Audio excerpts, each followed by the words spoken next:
Welcome to the Jerry Anderson podcast, where Mr. Coyle shows signs of rapid decline. The Northern Ireland Water Service have been put on standby to deal with any pressure on the province's sewage system. You're lucky I'm here today. Why is that? Because I should be in my bed. Really? Are you not well? Yeah, you ask Janet. Janet? Mm-hmm. Where is she? She's out of reception, but Okay, I'll just go out and ask her. No, but No, tell me, what would she say if I asked her? If I said, Well, Janet, she Janet, knows- what's wrong with him today? she knows my plight. Really? Yes, What is 11 last night. Yes. I was on the big telephone. Do you know what I'm talking about, don't you? Talking to Barack Obama? Yeah. Wow. No, were you on the big telephone? Were you firing on both cylinders? Both cylinders. In and out? In and out of the red balloon. Really? Yes, until when? 3:10 this morning. That's a 4-hour stint. That's half So a there you shift. are. That was up and down and up and down, in and out, in and out, in and out. You understand? That's half a night shift. And Well, you I must am have been sitting exhausted. here. Can I I say- am exhausted now, But can and I- I'm very, no- very dry. I'm dehydrated, and I'm very, very weak. And my wife said to me, "says you should be in your bed, boy."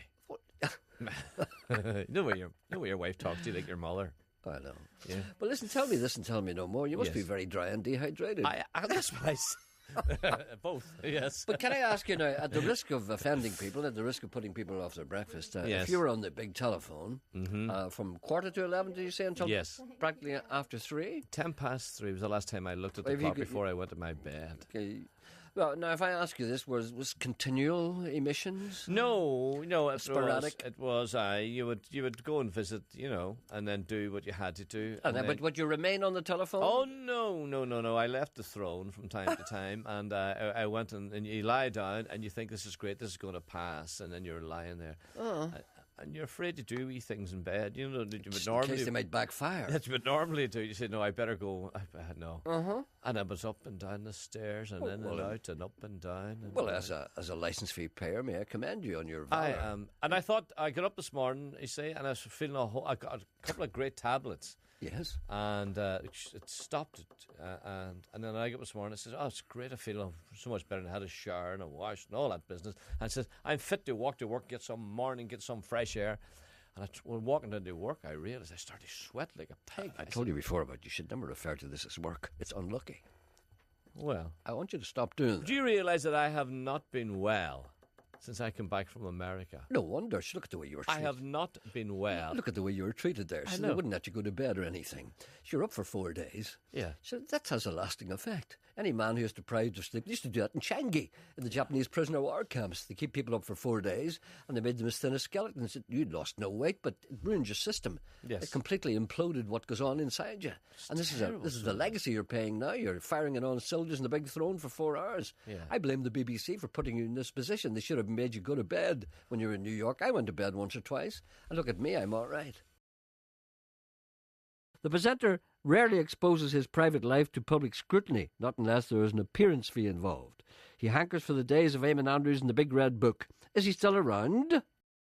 I always wanted to be on This Is Your Life. Is that still on TV? No, it's not. It stopped. Have they dropped that? Do you know- They've dropped all the good things. That's amazing. That's amazing because last night, before I took sick.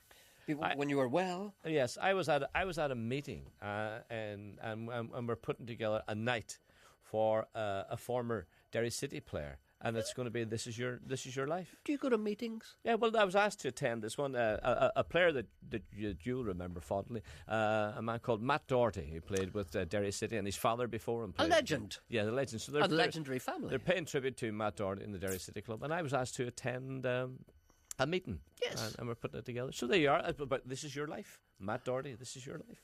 You know, I always wondered who would be the person that you would least like to see coming in. Now, who Do would you know- like to see? Listen, who would you like to see? You Oh, well, I can't name people that come people on. don't know. Sure, I wouldn't know any of the people. but let's just say someone in the public eye that we would know that you know. Who would you like to see? Who would make your night? Jimmy Cricket. What is? I'd like to see Jimmy. No, I coming think in. you would like to see Ronnie Corbett. I think he's wonderful. Jerry's a wonderful person. A lot of people think he's a bit of a pain in the arse, but I think he's great. Look at him sitting over there. He deserves this accolade. Look at his children and his family with him. Isn't it wonderful? He deserves it. Word spreads about Mr. Coyle's condition. There's talk of him being a modern typhoid Mary. The staff are alarmed and are making plans to flee. You see now what you've done now? What? There now. What have I done? Well, Emma's now left me. What's wrong with her? Did she take over? No. Look, there she is, look. What's wrong with her? She's gone away. No, because she Why? doesn't want to sit beside me because the ailment that I have, and a gentleman, Nigel, rightly points it out. He says, Jerry, why is Sean at work today? He has a very contagious...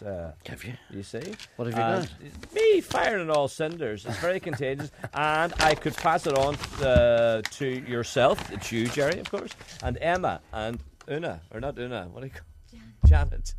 See? And there's Ken. And Ken's in now to be contaminated.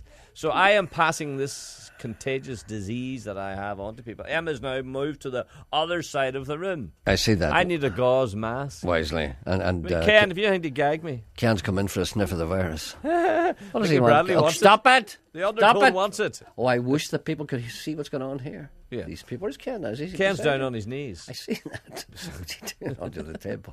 Stop it. What's he So doing? should I go home? No, I suggest you stay for a while. No, you'll be okay for a little while. It's okay. It's the mornings are the worst, you know. I find whenever I'm ill, which is often, I'm seldom without a pain. Whenever I'm ill, I find that, it peaks around noon. Yeah. And then, and then when you come off the air, and then after about, you get a little bite to eat, maybe a bowl of soup, I suggest, maybe a little castor oil, clear you out. Castor oil? Yes. Castor oil? Mm-hmm. When was the last time you had castor oil? That's the last thing I need. Sure, I have no hinges on my backside. I know, but the castor oil makes... I know. What's that? Oh, No, see, there are two ways to approach this. You see, there's the medical approach. If you have, hinges on your bum. I haven't. And- They're gone. No, but if your hinges are gone, that's what I'm saying. That's which mine are gone. If your hinges on your bum fail to function, there's two things you can do. One is sit on the throne interminably, Yes. and wait for the moment to pass, which may take hours. And the other one is to get it over fast. And the only way to get over fast is to take castor oil. No. It's like the deluge, like the great flood. Anyway, listen, stop talking about this. Why do you keep You talking have to about play this? a request for your friend. Ken's still under the table. Just be careful. Right. You have There's to play nothing you can do to you have get him play- out there. Flush him out. Go on, flush him out. Talk turns as ever to television programmes made by the BBC. The presenter has never been afraid to criticise the corporation, unaware that the people who sign his cheques are listening and waiting for their opportunity to strike and make him homeless and penniless. The email address is jerry.anderson. Did you hear me short of breath there? Hear me going, did you hear that? I always had a soft spot for John Craven. I'm sure you had.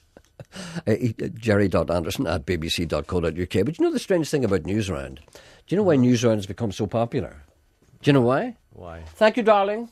Thank you very much. Well, I haven't watched it in years. I mean, you watched it when you were younger. No, because they set the template.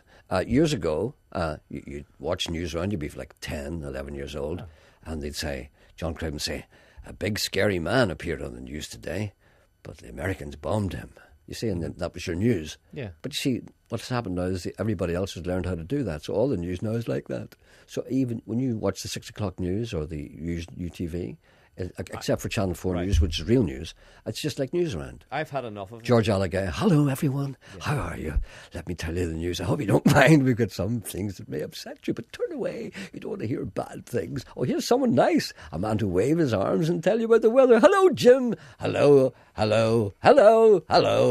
Jim. Yes, John. Yes, George. Yes, Jim. Hello, George. Thank you, George. Oh, everything's wonderful. Now it's time for the One Show. Now, listen. What are we going to do? What? No, but listen. No, I've had enough of it. This is what I want to say to you now before you play that song. We've got many requests for this. I hope you realise you're interrupting a lot of people. I know. But Yeah. yesterday finished it. Nothing happened yesterday, but maybe it was the condition that I was in, the pending, attack that was coming. You understand? Yes. I might have been fired on all cylinders yesterday afternoon. Your arse was on fire. burning a bit of oil. I know, You I understand, yeah. I've had enough of Donna Traynor and Noel Thompson. Be very careful what you say. These are your colleagues. I know. I've had enough of Donna Traynor and Noel Thompson sitting on that bus seat at 1:30. Okay, I think you should talk. And use the bus seat at night as well too. And they all crowd in around it. Stephen Watson and everyone comes in. Barra Best and everyone's on.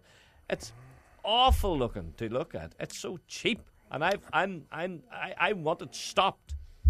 You think they had no furniture? John, it's all right. No. Do you remember years ago when we used to go to the picture houses? It's okay. And they had forms. You sat on old forms. Yes. Do you remember those? It's all right, Sean. No. Donna must come off her red form, and so must Noel. Get them off.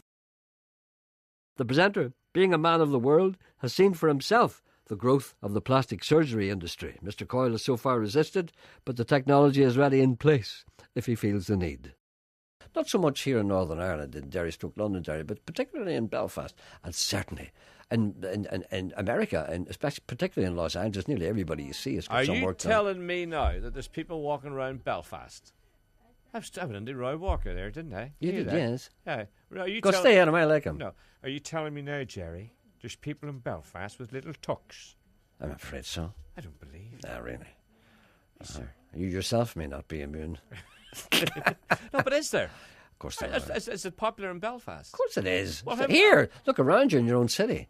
I know at least half a dozen people who've had major work done in their boat races. Should we not see that? Do you not look around you? Look over the top of your pint sometime. Well, what do they get? What's the popular treatment? Well, Is it bags under their eyes? No, not necessarily. The most popular treatment, as far as I can see, and as far as We're talking men here. men. I'm talking. Well, men. bags under the eyes for men, like Yeah, Paul I'm talking Clark, men. that kind of thing. Paul, you can't say that about Paul. Paul. No, but Paul always had baggy eyes. I know he can't help it. But he'd be a fellow now. It would need a bit of adjustment there. Wouldn't do it. Maybe he has already. I don't think know. Paul's all right looking. But he had a wee bit baggy under his eyes, and I always struck me as being a prime candidate for What a bit about of work. Noel? Noel's a wee bit baggy. It's too late for Nolan. What he needs is a big Noel Thompson. Oh, Noel Thompson. Nothing can be done for Noel. Nothing. Same as Nolan needs a bacon slicer. I know, but he's beyond redemption. I know, but Anyway, but there's people. So is it the bags or is it what? Is the wee tuck to the side of the eye? What is it? What are they getting done? What are the men getting done in Belfast? as far as I know, the men are getting their bags removed from under their eyes. And do you get this done in Belfast? Yes. Liposuction. How, Janet? Emma says how. What do you mean how? How do you get your bags removed? Do you want me to demonstrate, Emma? Emma. I don't know what the surgery. What am I, some kind of surgeon? I don't know what the procedure is. They just get a knife and they take away your bags. Well, remove your bags for Emma. Go on, Sean. Go on. Show her what you've got. Go on. Anyway, it's the you do that, and then the next liposuction. Of course, you get rid of your spare tire. And what about? Do you know that people get cheek implants down below? Bum implants. You make your bum bigger. No, not necessarily bigger. Women. I'm talking about men. No, that's the men I want to know about. I can understand. I know, but I'm funny like that. I prefer to know about the women. I don't care about the men. The men sometimes get their nose done. That's called rhinoplasty. How much? What does this cost? This is what I want to know. Oh, many pounds. Well into four figures. What would it be? Absolutely. You should get something done with your eyebrow. You could get your eyebrows surgically halved. And then you look like a normal person with two eyebrows. All you need is somebody to take away that thing above your nose. A man texted you this morning to ask you to tell the story of how my eyebrows met. It was a sunny day in Blackpool. An eyebrow was walking along the beach, and suddenly, in the distance, he saw a similar eyebrow. They ran, and ended up in each other's arms and found out that they were absolutely stuck together. And he said, let's be an eyebrow from now on. Thank you for listening. I shall return tomorrow.